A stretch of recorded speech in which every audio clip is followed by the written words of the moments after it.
नमस्कार, ये आकाशवाणी शिमला है। अब आप राजकुमारी चंदेल से प्रादेशिक समाचार सुनिए।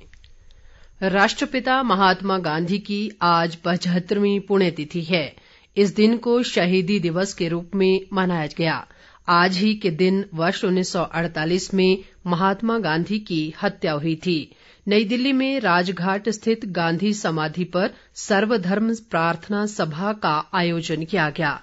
प्रधानमंत्री नरेंद्र मोदी ने राष्ट्रपिता महात्मा गांधी की पुण्यतिथि पर नमन किया है।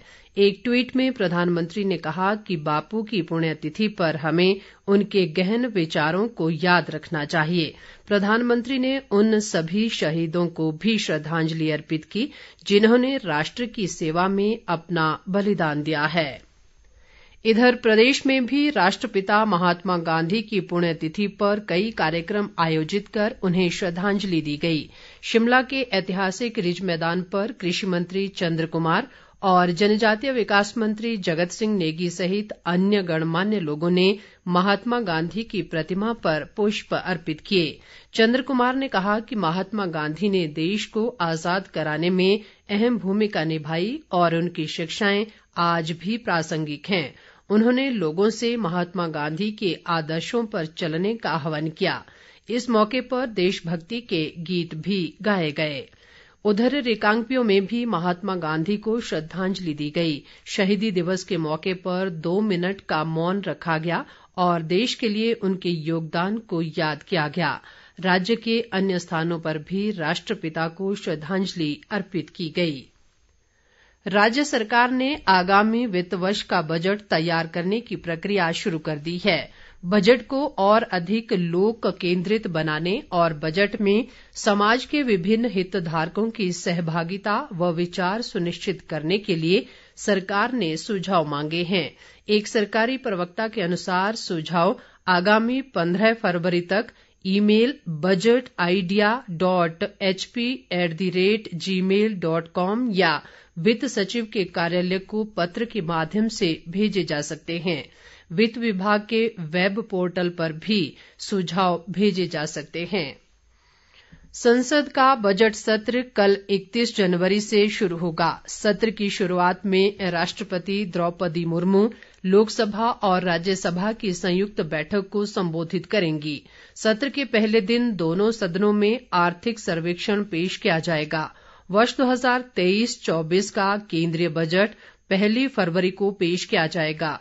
बजट सत्र 6 अप्रैल तक चलेगा और 66 दिनों के दौरान कुल 27 बैठकें होंगी। बजट सत्र का पहला चरण 13 फरवरी तक चलेगा और 14 फरवरी से 12 मार्च तक अवकाश रहेगा। इस दौरान संसदीय स्थायी समितियां मंत्रालयों और विभागों से संबंधित अनुदान मांगों पर चर्चा कर रिपोर्ट तैयार करेंगी। बजट सत्र का दूसरा चरण 13 मार्च से शुरू होगा और 6 अप्रैल तक चलेगा।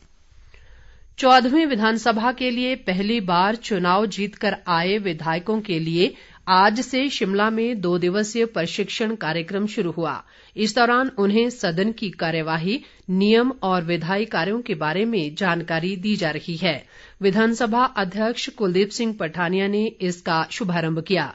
उन्होंने कहा कि अच्छा विधायक बनने के लिए संसदीय प्रक्रिया और संवैधानिक विषयों व नियमों का ज्ञान होना जरूरी है। पठानिया ने कहा कि तय समय में अपनी बात को रखने और प्रशासन तक अपनी प्रभावी ढंग से बात पहुंचाने के लिए नए विधायकों को प्रशिक्षण जरूरी है। प्रशिक्षण कार्यक्रम में 26 विधायकों को बुलाया गया है, जिनमें 23 विधायक पहली बार चुनकर विधानसभा पहुंचे हैं, जबकि 3 विधायक ऐसे हैं जिन्होंने 2021 में हुए विधानसभा उपचुनावों में भी जीत हासिल की थी। चंबा जिले की जनजातीय पांगी घाटी के लोगों ने क्षेत्र के लिए हेलीकॉप्टर उड़ानें करवाने की सरकार से मांग की है।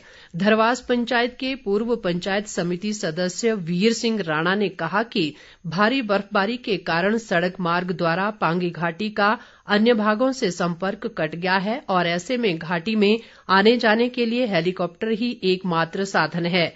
उन्होंने मुख्यमंत्री सुखविंदर सिंह सुक्खू और जनजातीय विकास मंत्री जगत सिंह नेगी से पांगी घाटी के 4 हेलीपैडों के लिए जल्द हेलीकॉप्टर उड़ानें करवाने का आग्रह किया है।